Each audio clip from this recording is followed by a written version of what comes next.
Hi, this is Robert Kiyosaki, and you're listening to Capital Hacking. This is the most important thing you can listen to today. Hello, this is Josh McCown from Renault Winery Resort, and we have a very important announcement from Matt Sorensen about Learn and Grow, August 24th. Take it away, Matt. I'm Matt Sorensen from Directed IRA. I'm excited to be the keynote speaker at the Learn and Grow event for Accountable Equity on August 23rd and 24th. You've got to book your tickets and get registered. I'm excited to be there and to meet you in person. Here's the one. I have a dream. With great power comes great responsibility. I could do this all day. This is it. Don't get scared now. They may take our life, but they'll never take our freedom. Cinderella story out of nowhere. It's in the hole. That the only thing we have to fear is fear itself. Capital Hacking begins in 3, 2, 1.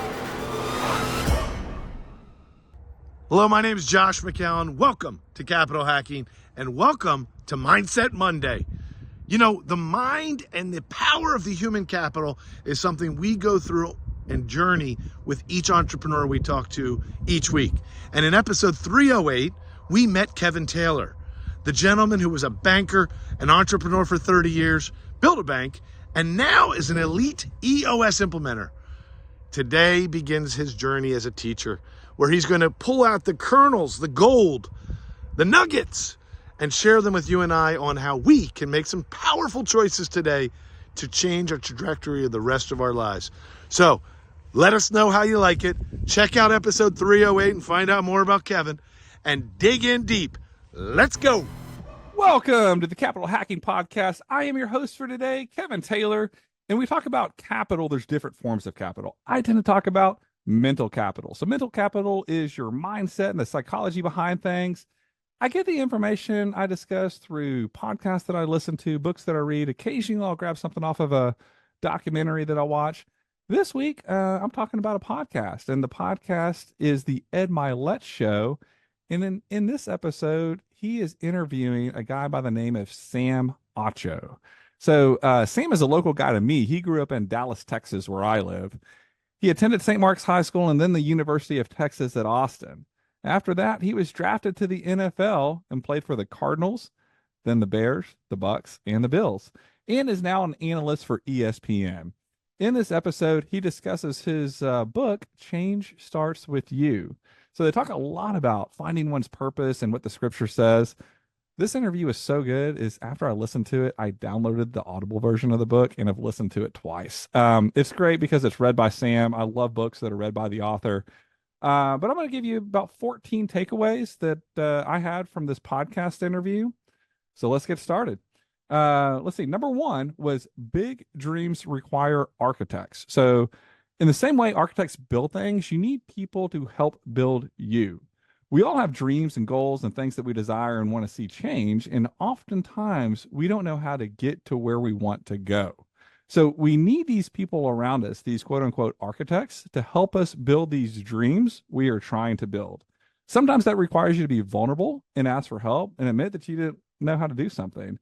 I think I mentioned this in a previous podcast on Brene Brown. I believe it was episode 324, when she talks about vulnerability, and vulnerability is not a weakness. It's actually a sign of courage. Number two is God made you for something special. It's up to you to figure out what that is with the help of others.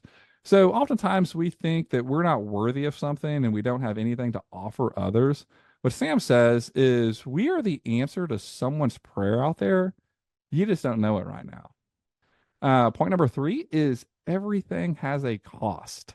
And so anything you want to build is going to cost you something. So using Sam as the example, when Sam made it to the NFL, he ate different, he drank different, he worked out different, he thought different. All of these things were a cost for him to accomplish his goal. So think about that the next time you want something.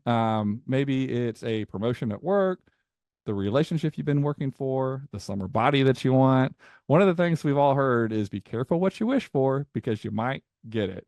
And everything has a cost. And you just have to ask yourself, are you willing to pay the price? So for example, if you want that summer body, you can't be eating Krispy Kremes and Big Macs all day. Point number 4 is sometimes your God-given fire gets put out and has to be reignited. This is so true. So sometimes this comes with complacency. Sometimes it takes a massive crisis in our life to wake us up. Just remember, everything happens for a reason. Your fire may have been put out, and the hard time you're going through right now is just reigniting your fire. Point number 5 is the very things you think disqualify you are the things that God uses to make an impact on others. Ed has said this before in some of his other podcast episodes. You are most qualified to help the person you once were. Point number 6 is you follow with your feet. So put another way is much more is caught than taught. Movement, doing things, is what says you're either for me or against me. So this reminds me of the lighthouse tugboat parable. If you haven't heard it, here it is really quick. Is the lighthouse and the tugboat both have the same job. It's to guide the ships into the harbor. One does it by pulling, the other does it by showing them the way. Try to be the lighthouse. Number 7 is how to distinguish between a hater and someone who wants to build you up. So when you start having any success in life, you're going to have some haters, but you also want to have people that want to give you genuine advice. And so how do you distinguish between the two? The haters typically tell you what they don't like or why they disagree without giving a solution or speaking from theory and not personal experience. The ones that want to build you up are following up with a solution and or they're speaking from personal experience. Know the difference. Number 8 is we all need perspective. Sam got this when he was 15 years old on a summer mission trip to Nigeria. What are the things that you and your kids need to gain to get a different or better perspective? This is probably my favorite one because after listening to this, I booked a trip for our family to go to a mission trip in Guatemala. And so we went with a nonprofit. The nonprofit is Cooperative for Education. They call it COED for short. And their mission is to help reduce poverty in Guatemala through education. And so this was last year. We took our kids on the trip, and the trip was invaluable. So last year, my kids were 12 and 13, which was the perfect age for them to experience this.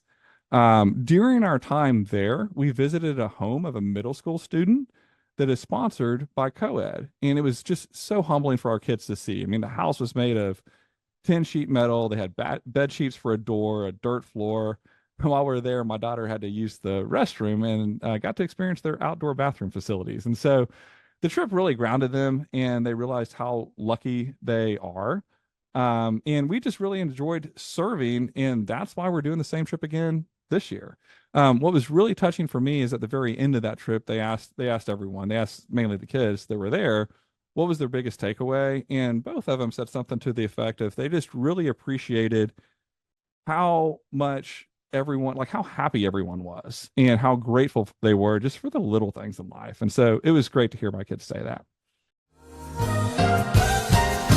Hi, this is Melanie McCallan. Josh and I are just so grateful for the many investors who have already joined us at Accountable Equity. Accountable Equity is so much more than a capital group. It's really a community of accredited investors that want to learn and grow together. I just want to personally invite you, if you want to find out more about this type of investment and see if it's right for you and your family, please visit us at accountableequity.com. You can fill out the contact form. We'll get right back to you and see if this is a great fit for you and your family. We'd love to meet you. We look forward to learning about you. Please visit us at accountableequity.com.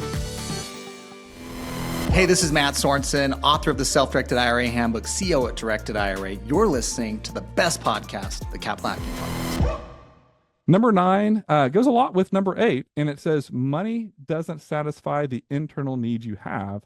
Serving others does. So we were made for more than just serving our internal need. Answering the prayers of others without even knowing it gives you a kind of purpose. The times that brought Sam the most joy was him serving in Nigeria. Number 10 is what to do in the times you feel discouraged. We call this living in the gap. There's a great book out there called The Gap and the Gain by Dr. Benjamin Hardy and Dan Sullivan. An example of a gap in the game is something like if you're saying to yourself, oh, I've got to take my kids to school, or I've got to take them to volleyball practice. Living in the game is like, hey, I get to take my kids to school. I get to take them to volleyball practice. And it reminds me of an exercise I did with our GoBundance network around goal planning. And this thing was in November of the current year. And we were asked to take about 2 minutes and write down all the great things that we experienced that year. And I'll be the first to admit, after about 30 seconds into that, it was tough for me. I drew a blank. We weren't allowed to use our phones or look anything up. And so the next minute and a half seemed like 20 minutes. And after that was up, we were able to take out our phones and look at our pictures. And it was so much easier scrolling back to January, looking through the pictures, and then remembering all the great things that happened that year. And so this is what Sam does when he feels discouraged. He goes through some of his older photos in his phone. The pictures we take are kind of like a highlight reel of our life. And so he said, anytime he feels discouraged, just take out your phone and just start looking at some of the older pictures, and the joy will come right back. Number 11 is your dream is not just for you.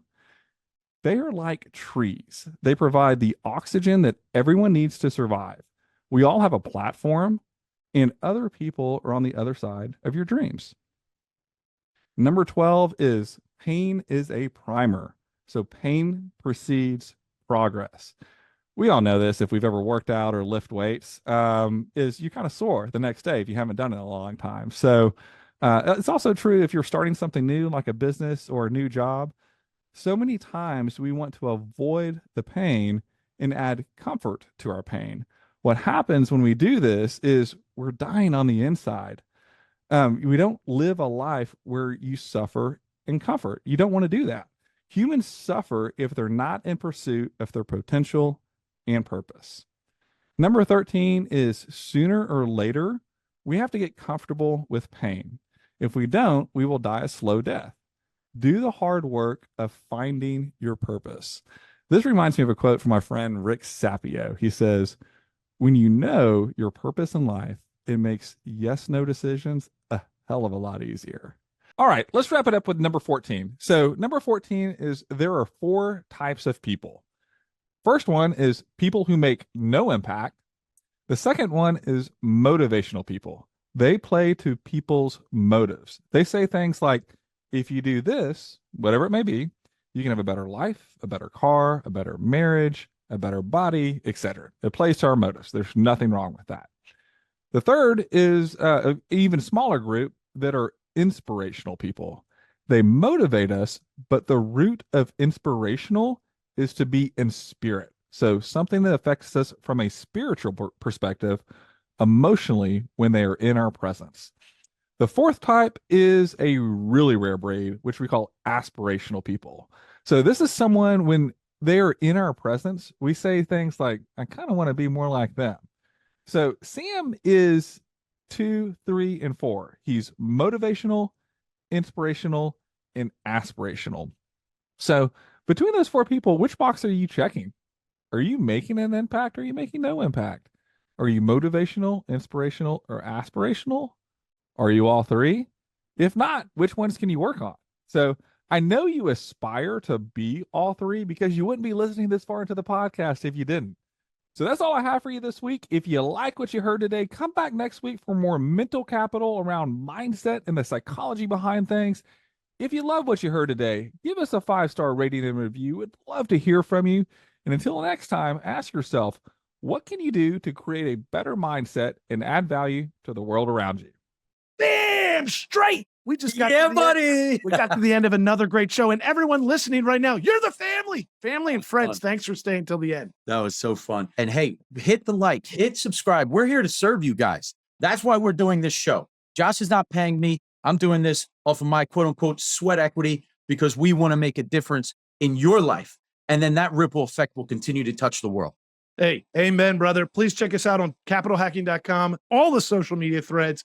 And yes, I know you've probably already sent this episode to one of your best friends. Thank you. We love you. Just go right into your iPhone, hit the plus symbol. We'll talk to you later. See you next week. Share.